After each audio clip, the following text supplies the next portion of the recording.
ఆశీర్వాదం కాళ్ళ దాకా వచ్చింది, కానీ ఎప్పుడు కాళ్ళదనుకుంటామో తెలుసా? ఆ ఆశీర్వాదం నీకు ఇవ్వటానికి దేవుడు ముందేం చేస్తాడు? పరీక్ష పెడతాడు. మీరు బాగా గుర్తుంచుకోండి ఈ మాటని.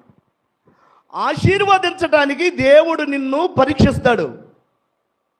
ఆ పరీక్ష నీకు పెట్టినప్పుడు అది పరీక్ష అని గుర్తించి ఆ పరీక్షలో జయం పొందితే, ఆ పరీక్షలో నువ్వు పాస్ అయితే, వినండి, ఆ తర్వాత వచ్చే ఆశీర్వాదానికి నువ్వు అర్హురాలు.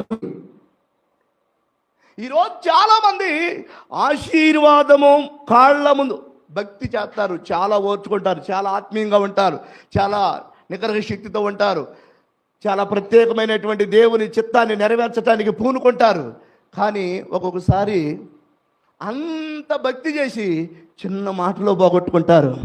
అంత భక్తి చేసి చిన్న సమస్యలో వారి ఓర్పును పోగొట్టుకుంటారు, వారి సహనాన్ని పోగొట్టుకుంటారు, వారి ప్రేమను సల్లార్చుకుంటారు.